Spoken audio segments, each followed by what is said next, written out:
So today's class we are going to start with the revision of crystal field theory. So let me begin with this. So there are certain postulates which are given by crystal field theory. So in that first one is the first postulate which they had told about is that central metal atom is taken as a positive charge and the ligands are there. No, the ligands which are there, they are considered as the negative point charge. Okay, so they were considered as a negative point charge. But if there is a neutral ligand, for example, in the case of water and then we have ammonia, if there are neutral ligand present, then you consider them as dipole. Okay, so that was the first assumption. Ligands, you are going to take them as negative point charges like Cl minus, I minus, the negative ones are there, no?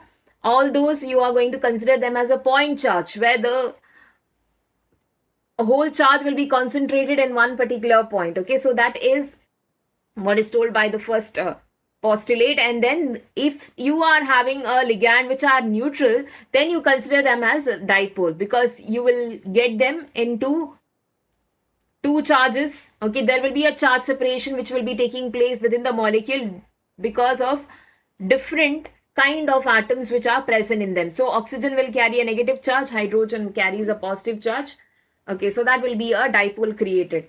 And then second one was, this was the first assumption. Okay, second one, this theory says that whatever interaction is happening between the metal and the ligand, between the metal and the ligand, whatever interaction is going to take place, that interaction is going to be purely electrostatic in nature. Okay, it is because of electrostatic force of attraction between the positive and the negative ions. Okay, so they don't consider anything about the covalent bonding. Covalent bonding concept is not at all taken into picture in the crystal field theory. Okay, electrostatic force of attraction like between the metal and the non-metal, and then it give rise to a crystal like compound. So that is the reason why this theory is also called as crystal field theory. And third assumption is that there is no overlapping of the atomic orbital. Okay, there is no overlapping of these atomic orbital from the metal and the ligand. This ligand will not come and give their electrons to the metal atom. So such concept is not there. There is no overlapping concept. Okay, so that is not found over here. And the next one is when the metal is just present in the absence of the ligand. Okay, means when the ligand has not approached the metal. So these metal orbitals are there, and you know in the d orbital we have total 5 divisions. Okay, so these d orbitals will be totally degenerate. Okay, these are called as a degenerate orbital. Degenerate orbitals are the one which are having same energy. All the orbitals in this will be having same energy. Okay, so in the absence of the ligand, we find that these metal orbitals are degenerate. In that you will find that there are axial set and then there is non-axial set. You can recall non-axial set, I told you, non-axial ones are the one which are present in between the axis. Okay, those are dxy, dyz, and then we have dxz. These are non-axial. And the one which are present on the axis, that is, they are called as axial set. Okay, they are dx square minus y square, which are there exactly on the axis. No, x, y, then z square. So these are on the axis. So they are called as axial set. So this happens in the absence of the orbital where the d orbitals are, absence of the ligand where the d orbitals are degenerate. But when the ligand approaches, okay, when the ligand is going to approach this metal atom, it is found that they lose their degeneracy. Okay, the degeneracy is lost in the presence of the ligand. So this degenerate orbital which is there, which were having equal energy, they were found to have now different energy when the ligand approaches them. Okay, so degeneracy will be lost in the presence of the ligand. Okay, when the ligand approaches the metal atom, degeneracy is lost. Okay, so they lose their degeneracy, and then we find that this d orbital undergo splitting. So that splitting itself is called as crystal field splitting. Okay, that splitting which occurs in the presence of the ligand because they experience a repulsion Metal has the electrons, okay? Metal is having electrons in them. Plus ligand, when they are approaching the metal, even they contain electrons and they come to the metal atom. So due to this electron and electron repulsion, when the orbitals experience more repulsion, they try to reduce that. Okay, they try to reduce that repulsion. So in the context of reducing that repulsion, what they try to do is they split up. Okay, instead of undergoing a maximum repulsion, it's better, no, you separate yourself and then be at the stable state. So to acquire stability, they try to separate themselves, and then one goes to the higher energy state and the next one will go to the lower energy state. So who will go to the higher energy state? That depends where the ligands are approaching. So remember, where the ligands approach is, in which axis the ligand will approach, that will go to the higher energy state. Okay, where the ligand approaches, they will go to the higher energy state. Okay, where the ligand effect is less, they will be occupying the lower energy state. And this gap which is being formed, that is crystal field splitting which occurs, that depends on the strength of the ligand. If you are having a weak field ligand, that means the splitting which will occur will be less. But if you are having a strong field ligand, the splitting which occurs will be higher. Okay, the gap which we are going to find over here will be larger in the presence of strong field ligand, smaller in the presence of weak field ligand. Okay, and that strength is being given by spectrochemical series. So they have given us that strength. Based on that, we can tell which are the strong field and which are the weak field ligand. Okay, so this is all about the assumption part of it, the theory part of it. Now we will go for explaining the splitting in the octahedral complex. So I'll take the first one. In the octahedral complex, see, in the octahedral complex, again students, you have to keep in mind where exactly the ligands are going to come. Okay, and how many orbitals we are having, and which orbitals are present in which axis. If this point is clear, no, then the things are very easier. Okay, it's pretty easier to understand. Only the thing what you need to remember is how the complex looks, how the octahedral complex is, and which axis the ligands are going to approach. Plus, where is the orbitals of the metal present. Okay, so these three things you keep in mind. So I have taken all the 5 orbitals of the metal. You see here dz square, the first one is dz square, then x square minus y square. These are there on the axis. You can see this is on the z axis. And then here we are having on the x-axis and this is on the y-axis. Okay, these are on the axis, that is axial set. And rest everything you can see here, dxy, dyz and dxz.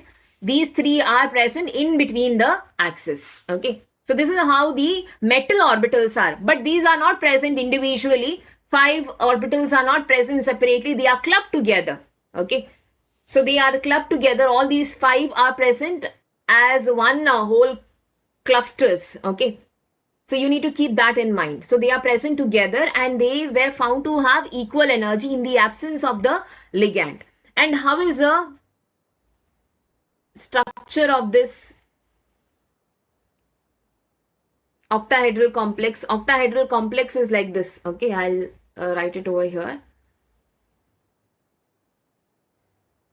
The octahedral complex, if you are taking center, you will find the metal. Okay, center you find the metal, and then you will get the ligands approaching this way. Okay, this is how the octahedral complex is. 6 ligands are there, no, altogether. So here 4 ligands you will find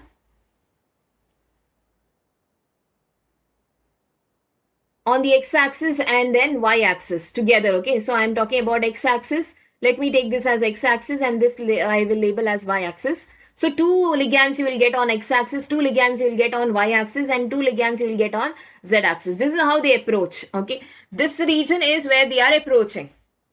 So I told you from where the ligands are approaching, that you need to keep in mind on which axis the ligands are coming.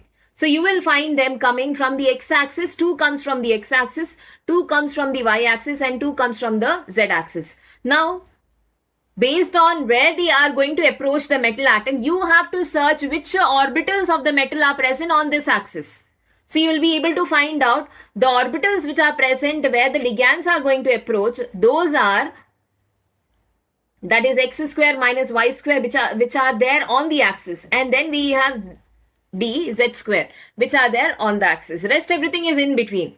It's not that they will not experience repulsion at all. They will experience repulsion, but compared to this, okay, their repulsion will be little less. These are the one who will be experiencing more repulsion because they are the one who are going to face them directly. Okay, I gave you an analogy example also. If a tsunami is going to come, who will be more in danger? The one who are exactly present on the path, okay, who are residing on the path of that, they will be the one who will be in more danger. They will face more problem. Okay, but if the people are there who are present in between, okay, who are residing in between, for them much problem will not happen.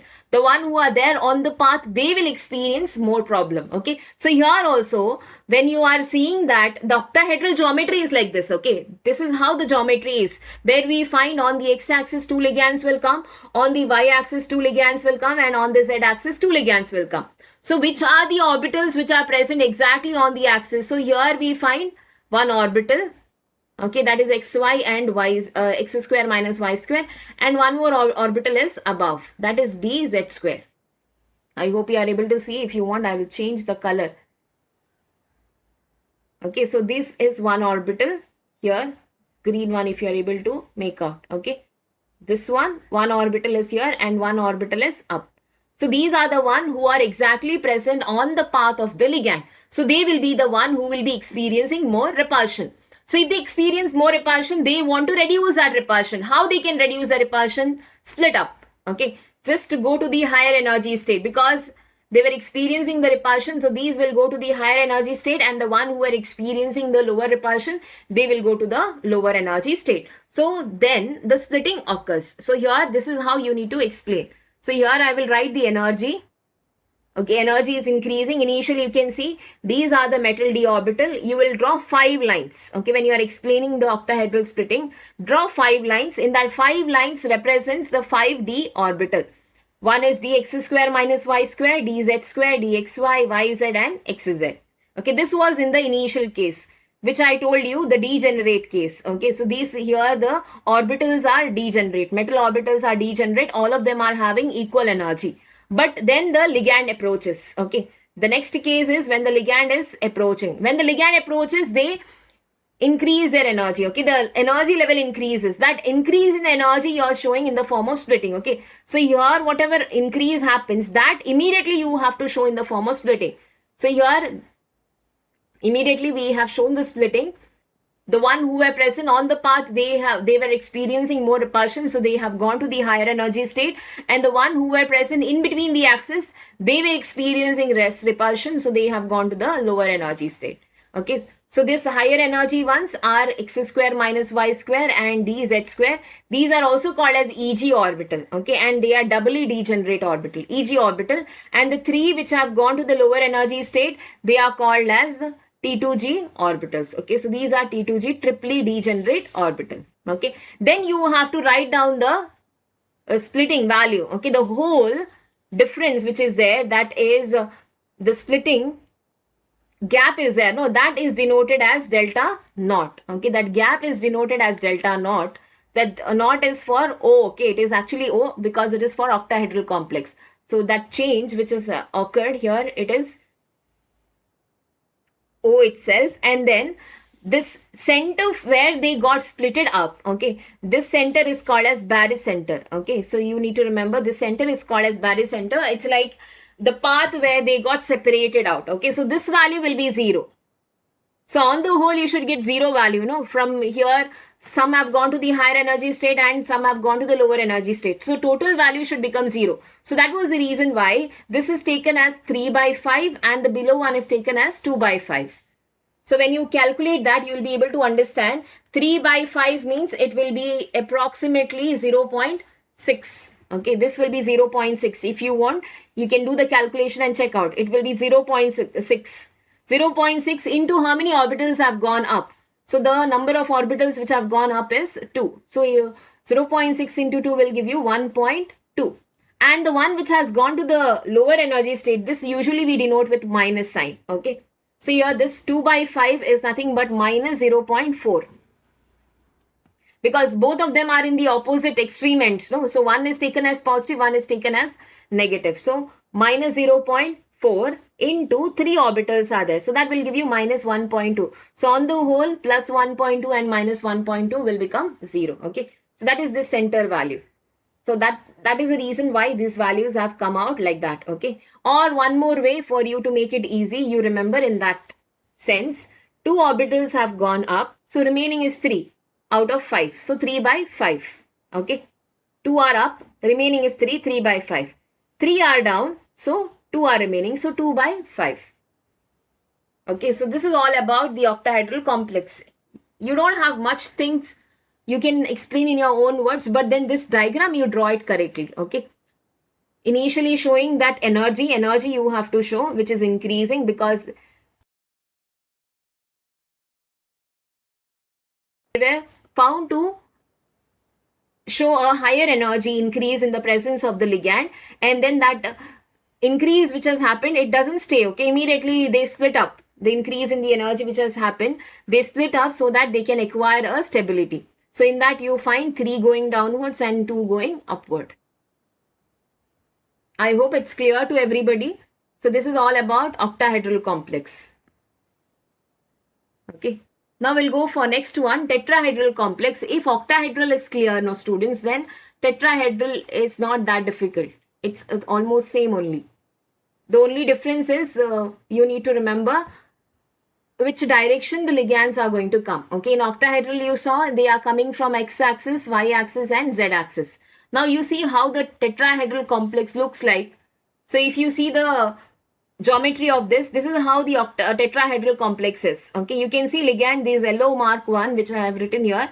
These are the path where the ligands are going to come. Okay, so here one ligand is here. Okay, diagonally, upper region you can see 2 diagonal ligands are there.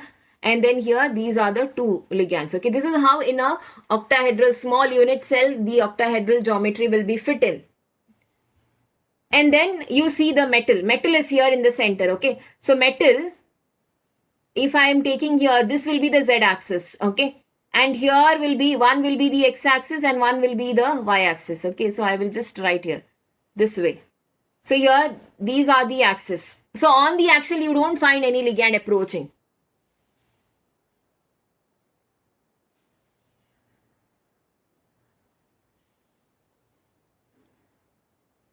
Okay, how to write? Wait 1 minute. Okay, I'll go back. Wait 1 minute, students. Okay, what you are supposed to write in the exam, I will tell you. See, first what you do is you draw this diagram. Okay, if they ask you octahedral complex, they will be asking, sometimes it depends. Okay, they ask for 2 marks or they can even ask you for 3 marks. Suppose if they are asking you for 2 marks, okay, what you do is you just to draw this part would be enough. Okay, this diagram part is there, no, that would be enough. This part is enough. Okay, this whole thing, metal orbital energy, average energy of the d orbital and the splitting part.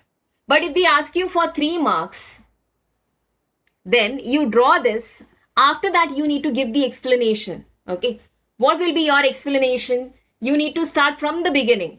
Okay, you have to say that in the octahedral complex metal is surrounded by 6 ligands. Okay, and then the orbitals which are present exactly on the axis experience more repulsion, whereas the orbital which are present in between the axis, they experience less repulsion. You mentioned which are those orbitals. Okay, so I will repeat once again. First thing, you draw this diagram for 3 marks. I am telling you, for 3 marks if they ask you draw this diagram, first point you write about how many metal and a ligand is there in the octahedral. So one metal is there in the center and then there is 6 ligands which are present. Once this is over, then you talk about the orbital who are going to experience the repulsion. Okay, so here you can see x square minus y square and dz square which are present on the axis. You say they will experience more repulsion. Okay, and then third point you tell the one which are present in between the axis. So among that it is dxy, dyz and then we have dxz. These are present in between. Okay, so the one which are present in between will experience less repulsion. So these will go to the lower energy state. Okay, then you tell what are the names. For dx square minus y square dz square, this is called as Eg orbital and these are called as T2g orbital. Okay, yeah, that much is enough. If you can put in words, but this you have to explain, okay? Point wise. Yes, I'll go for next now. Tetrahedral.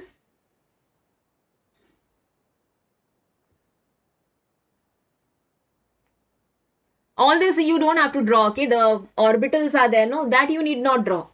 This orbital 5 diagrams which I've shown, that is not required. But if you want octahedral complex, you can draw.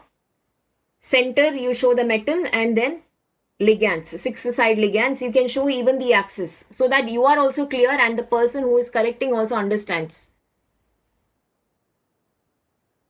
Yes, now we will go for next tetrahedral.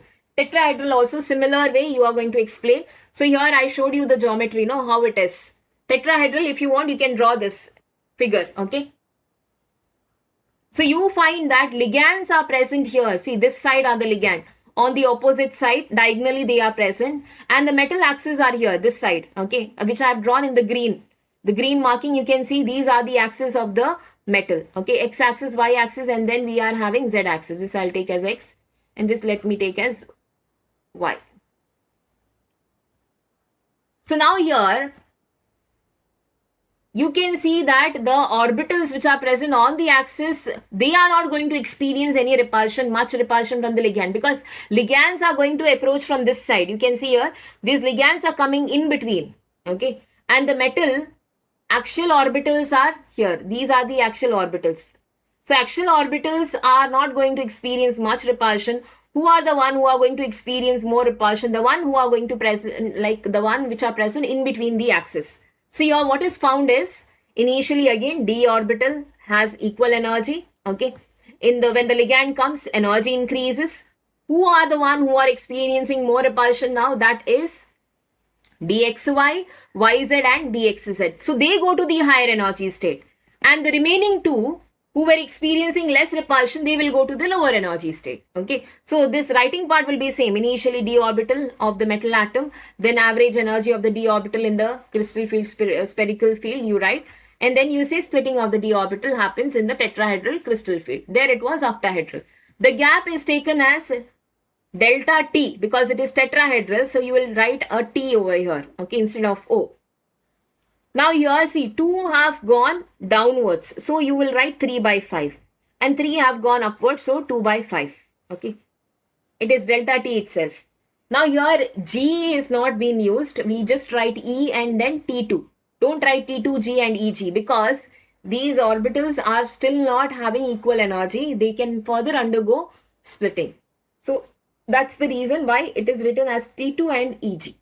EE. G is eliminated out. Don't write G part. You will write only for the octahedral complex. So octahedral's opposite is tetrahedral. Only this is a difference. Okay, you will see that dxy, yz and xz, which are present in between the axis, they go to the higher energy state.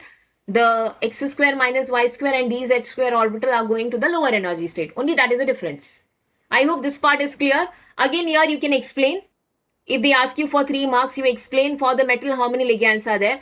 4 ligands are present, okay. And then dxy, yz and dxz, these are present where the ligands are going to approach, okay. So they will experiencing more repulsion. So repulsion experienced by them is more, okay. So that is the reason why they go to higher energy state. And then dx square minus y square, dz square, these experience less repulsion. These are experiencing less repulsion, so they go to the lower energy state.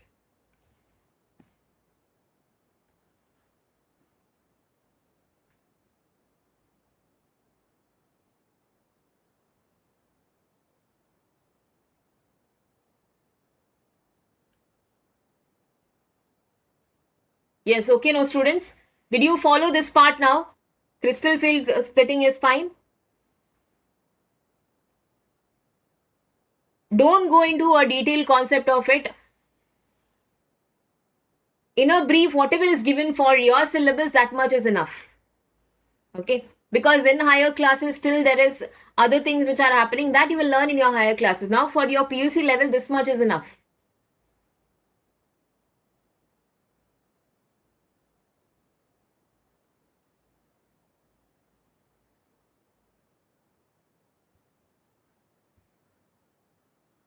Yes, okay, then I will go for the next one. This would be enough. Okay, so coordination compounds, you study, these are the main important topics you can cover up.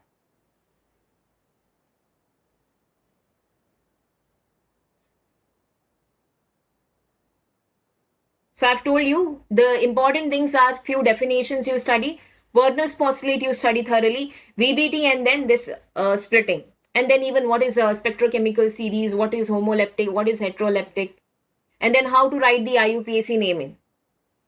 So these are like very important topics what you are having. Okay, I'll start with the next one then. I will go for D and F block elements. Again, I'm revising the important concept.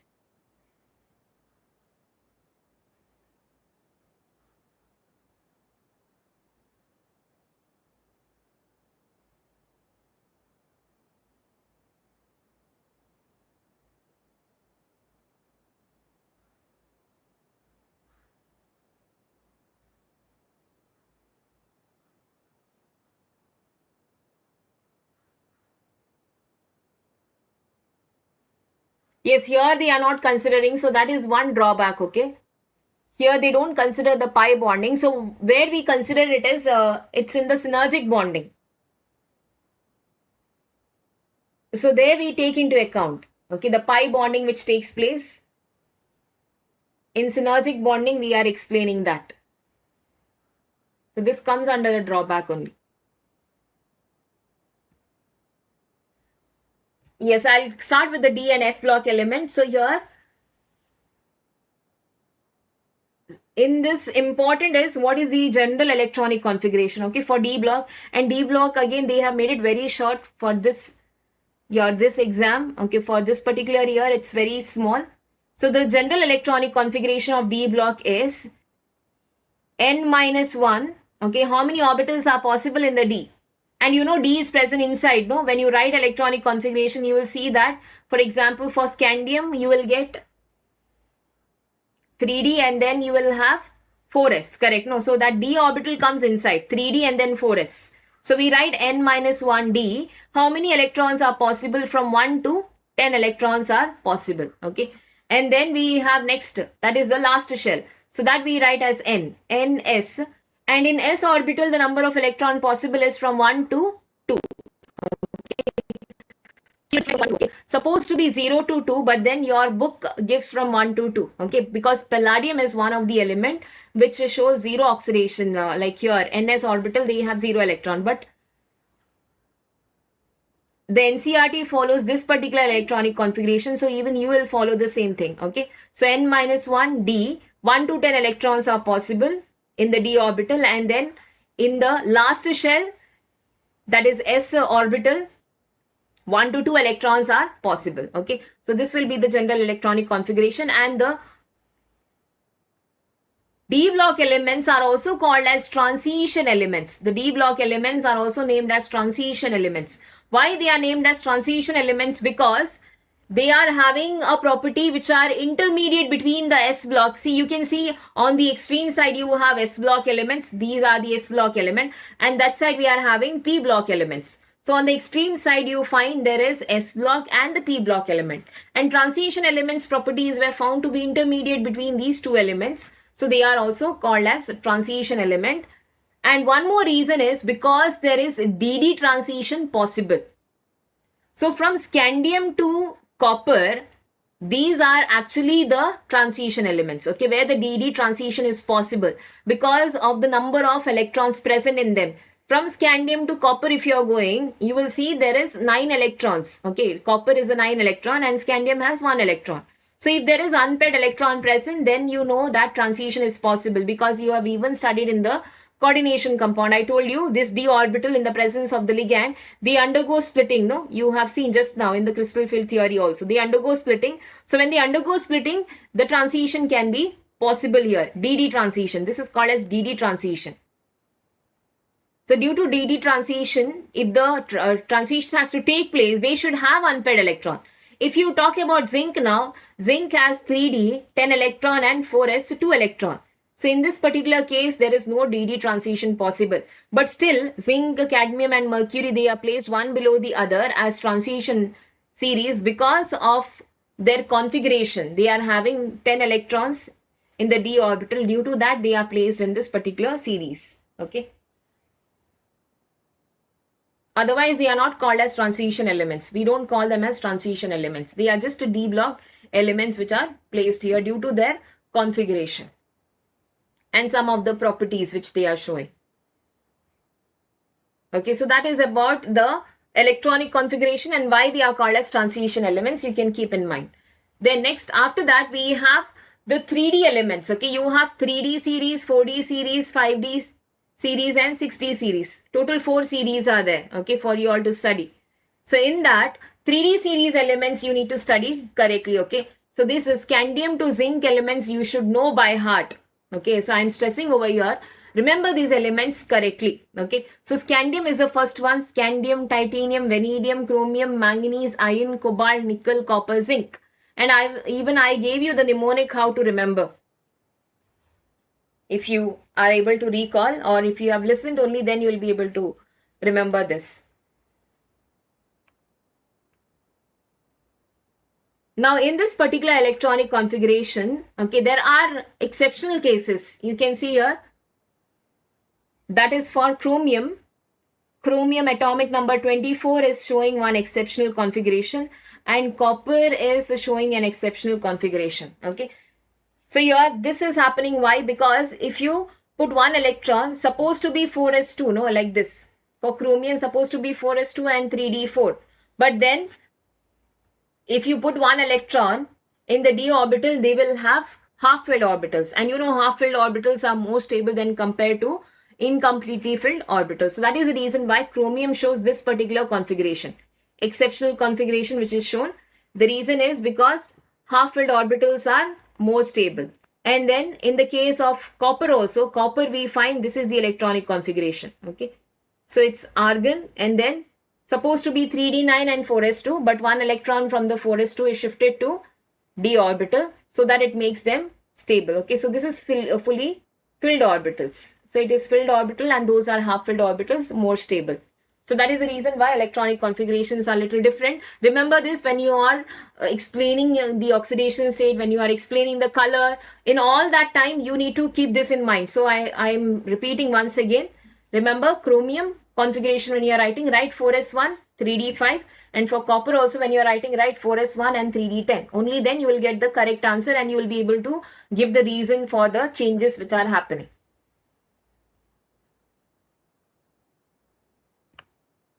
Okay, next is about ionization enthalpy. So here, you know what are ionization enthalpies? Amount of energy required to remove the electron from their outermost shell. So here, the ionization enthalpy you need to remember for few elements. That is for, we have chromium, okay, and then you have copper, manganese, and then zinc. Here, give reason questions can be asked about the first ionization enthalpy and the second ionization enthalpy. Okay, about first and second ionization enthalpy. You know, first ionization enthalpy is amount of energy required to remove one electron from their outermost shell. One electron, if you are removing, how much amount of energy is required. And second ionization enthalpy is when you want to remove the second electron from their outermost shell, how much amount of energy we need to supply. So that is second ionization enthalpy. So here in the chromium case, electronic configuration you saw, it was 3D, okay, 5, and then 4s1. And copper, it is 3d10, 4s1. Manganese, it is 3d5, 4s2. Okay, it is 25. No, this is 24 and 29. And then manganese is 25. Zinc is 30. So it is 3d10 and then 4s2. So you find here the first ionization enthalpy. If I am talking about first ionization enthalpy of chromium and copper is there. No, that is little low. Okay, both of them are having low first ionization enthalpy. That is because if you remove this one electron, they will get a stable electronic configuration of d5 and d10. Okay, so they will give this electron easily to attain the stable electronic configuration. Okay, so that is the reason why first ionization enthalpy of these two elements are found to be lower. Whereas the first ionization enthalpy of manganese and zinc, if you are taking,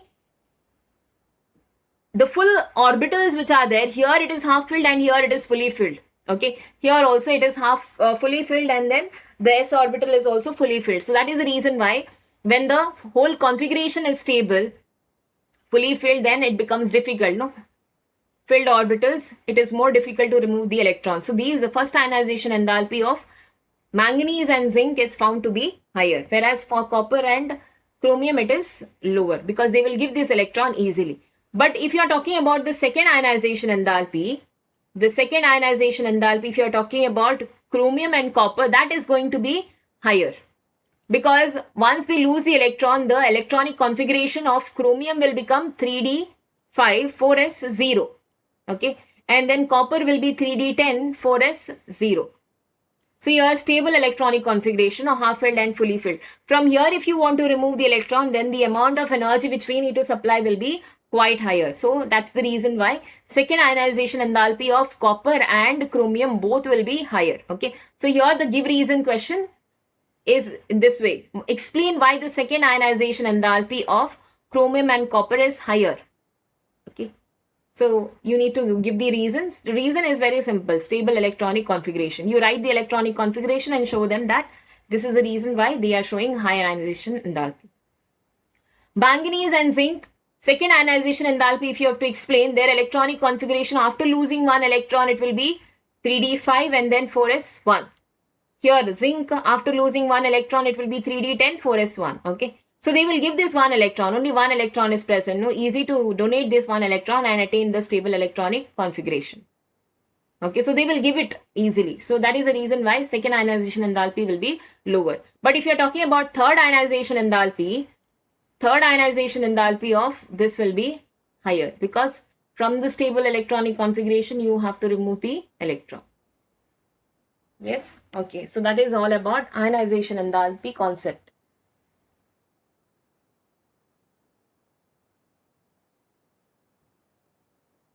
Okay, next is the oxidation state. Why these elements are showing different oxidation state? Okay, the reason for them to exhibit the oxidation state, can you all tell me what was the reason which I have given you? You can answer now instead of only me telling. You all give me the reason why they are exhibiting different oxidation state. You can see transition element exhibit different oxidation state. What is the reason for it?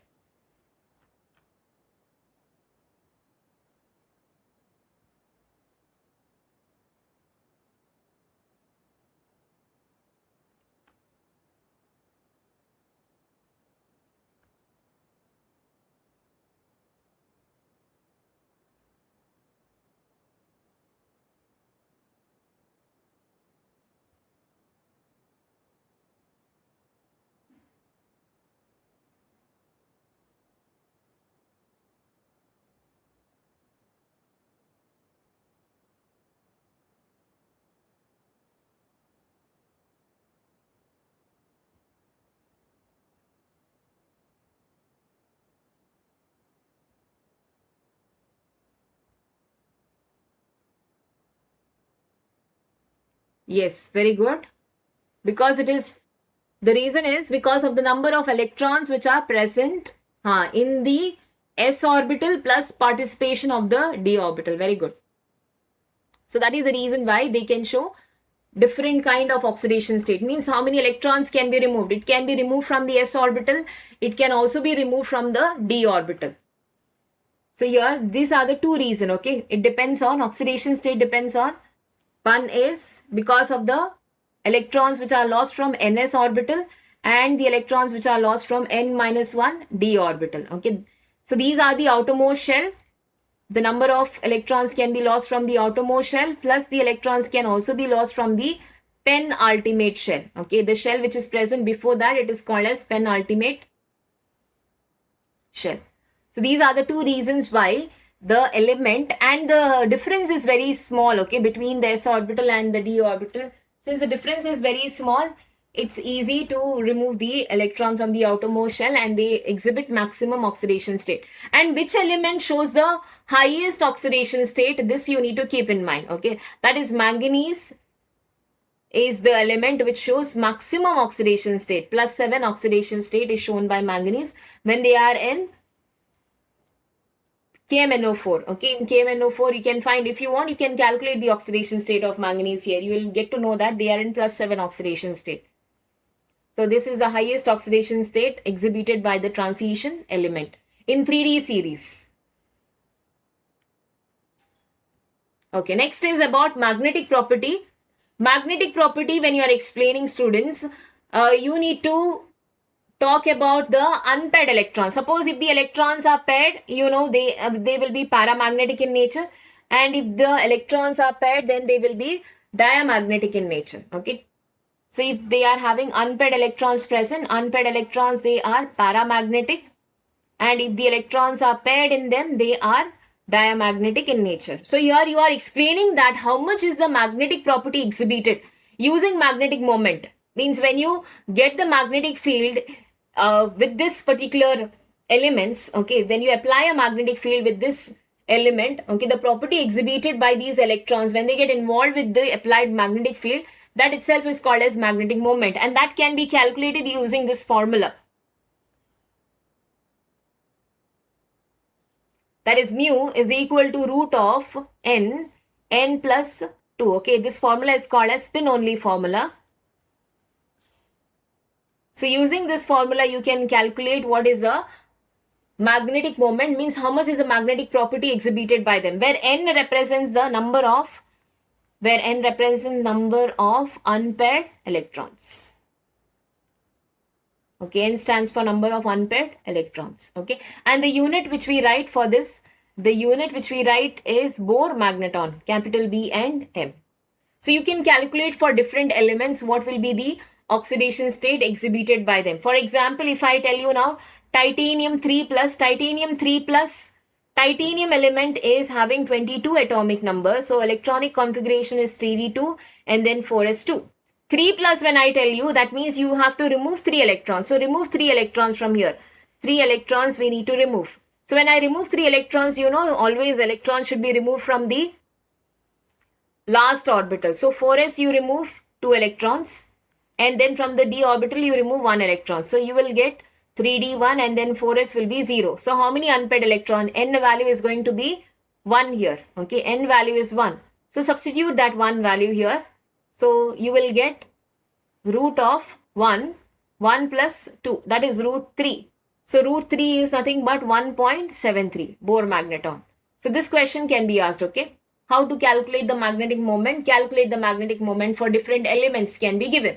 So you need to remember to calculate the unpaired electrons. You see how many unpaired electrons are there. Okay, especially the students mistake what they do is for ion. So I will just mention that here. Fe2 plus, when I tell you, Fe2 plus, Fe is having 26 atomic number. 2 plus means 2 electrons will be lost. Okay, see, Fe 26 is the atomic number. Electronic configuration is 3d6, 4s2. But when I tell you Fe2 plus, that means 2 electrons has to be lost from the outermost shell. So you can write it in this way. Fe2 plus will be 3d6, 4s0. And put these electrons in the d orbital and check out how many unpaired electrons are there. N stands for number of unpaired electrons, not for the number of electrons. Okay, so you have 1, 2, 3, 4, 5 and then 6. According to Hund's rule, first you fill them single and then you pair them. Okay, so you find that the number of unpaired electron present over here is only 4. So how will be the magnetic moment? It will be 4